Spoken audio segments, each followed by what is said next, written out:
Hi, I'm Alex from Heroic Tourney, and today I'm talking about another post I had that was where I was talking about the other thing I want to talk about is tabletop role-playing games, because I like them. It's fun, entertaining. It's part of the whole thing that sort of drives me to do stuff the way I do it. And I also probably need to establish some credit as someone who thinks about role-playing games on a regular basis, as well as just showing off the stuff I like. The thing I've been thinking about is holes, which has some indexing with teleportation and the previous video blog where I was talking about, the various things.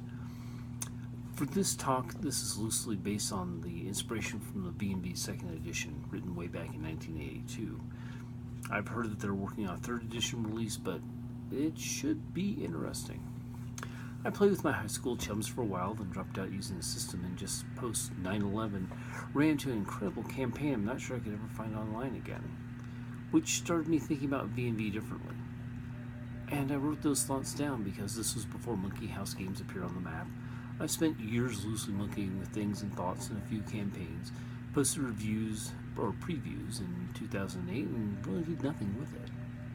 Now, here are some thoughts breaking stuff down, looking at as if things received a slightly different treatment over the years of analysis, but keeping within the framework of a power generally within the scope of the V&V of the day. This is a very incomplete treatment, more of a teaser really, and combines some of my hero system inclinations with V&V. Talking about teleportation, basically defining teleportation as teleporting is the power to move distances without crossing the intervening space, often instantaneously. I've broken all the powers down into 4 classes, and instead of leaving them restricted to those classes, I've instead decided to talk about each power as how it views and operates within each one of those 4 classes. So, for example, the first grouping is always offensive. Players like what they do with the power and how they can interact with the universe, oftentimes in a destructive way, because it's dramatic. The second grouping I talk about is defenses, and that's preventing other people from being dramatic with you, and it can really suck sometimes. We also talk about movement, and then we also talk about sense, because understanding and getting input from the universe in a unique way can really help you solve some stuff. So it's an important thing to have, and a useful tool in any toolbox for a role player. Detect magic being a classic example, things like that. So teleportation is typically viewed as a movement power. However, taking a target and leaving them somewhere else, even if it's relatively safe for the move character, can really change the momentum on a battlefield. Defensively speaking, if the character is out of range for a power's reach, or the correct direction of attack isn't even known, then the attack will fail no matter what the dice say. Teleport is in many ways the ultimate movement power because the character typically does not cross the intervening distance. So it's pretty quick, and that can be useful. Time is money, is the phrasing goes. And teleportation may or may not be a sense depending upon how it's used. Understood by the players and whether there's feedback before it's used or only after the character actually gets there. For example, a character able to open a portal could then look through the portal and get information. They'll lay out the land at least in a 180-degree view. For examples of teleportation powers, I chose the following 6. I like to keep with the whole random idea for V&V, which is that you had a random power, and you would then, decide which ones. So if I got 6 powers, subsets, anybody who wanted to randomly generate a character could really go into teleportation, then roll a d6 to determine what flavor of teleportation they essentially had. The flavor often incorporates unusual mechanics, trying to make it an individual iconic power. The first example of teleportation powers is called By the Numbers. The character can recall a location and teleport himself, or possibly another should they fail an AD20 or a D20 agility save. Only one location that can be switched as desired is automatically available. Other locations can be recalled by spending an action to do so, and upon a successful inventing percentage roll, plus 1% per day the location was held, and minus 1% per day since it was last used. So they've got a fairly decent chance. Someone would say an 11 intelligence, which is human average, theoretically speaking, on a 3d6 roll, would have a 33% plus 1% per day, plus, minus 1% per day that they didn't use it. So that could be, a way to not worry about how far, but you're only going to one place. The second ability is called Call for the Power. The character does not himself teleport, but can access the items such as armor and weapons to instantly don, or even in some cases, where the target is willing, summon friends, cohorts, or allies of some sort to his side, often to do battle. The character must expend an action and the following suggested power guidelines: 1 PR for basic armor, 2 PR per weapon, and 5 PR per ally, assistant, cohort, etc. that's willing. This is an example of using teleport to bring things to you that might be useful. A character might need to have access to various tools in his magic arcanium, or things like new suits of power armor for an inventor character who always wants to be prepared and on hand. This would be a useful power to sort of duplicate that concept, but not totally breaking the bank. The next one is called I Must Know. The character needs to know where they are, including space, time, and dimensionally, in order to teleport somewhere else. Usually this isn't an issue, but the character may, in certain circumstances, need to figure out where they are in order to not screw up where they're going for.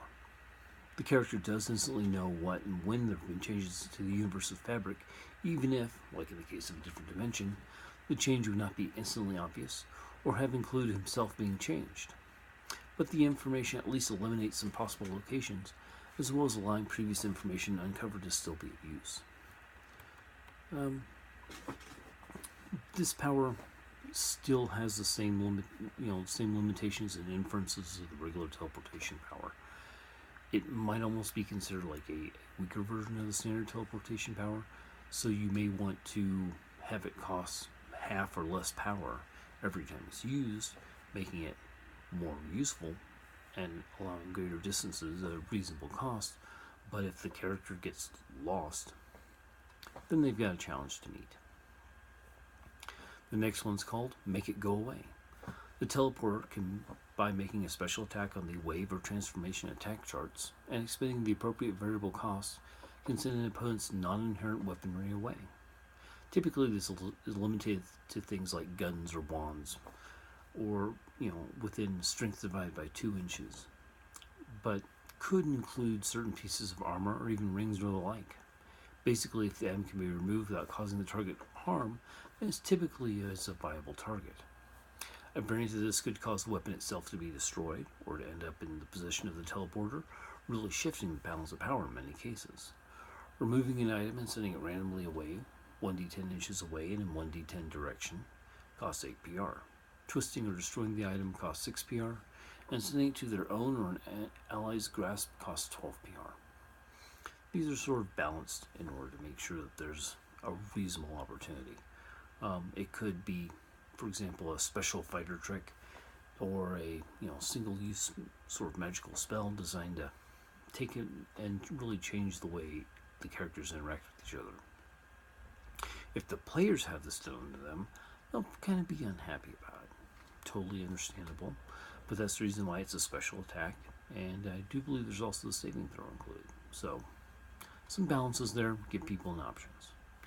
The next one's called Where You Are.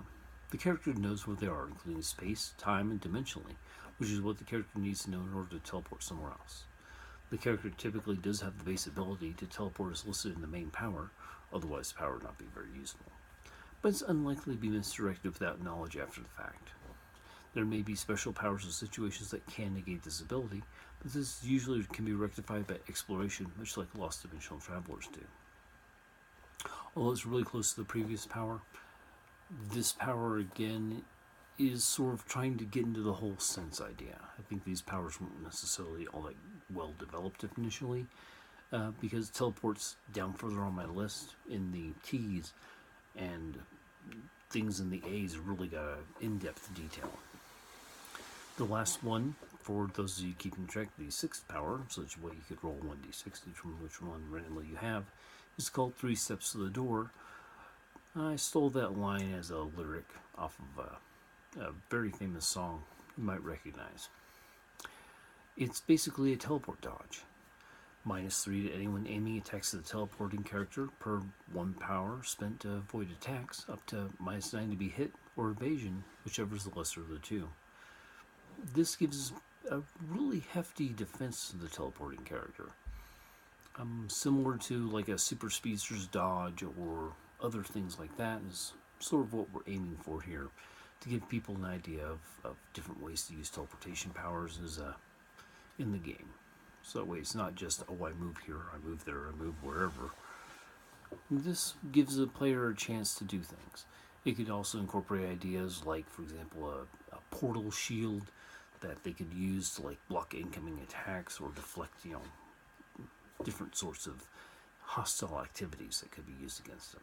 So that's all I'm going to talk about this particular power set today, and later on we'll cover exactly how these powers would be better visioned. Initially, I was writing the blog. Didn't quite always get everything I wanted in there, but we'll cover that eventually. And just to let you know, I'm Alex from HeroicTourney.com, and I want to make you a better RPG player. Talk to you later. Have fun.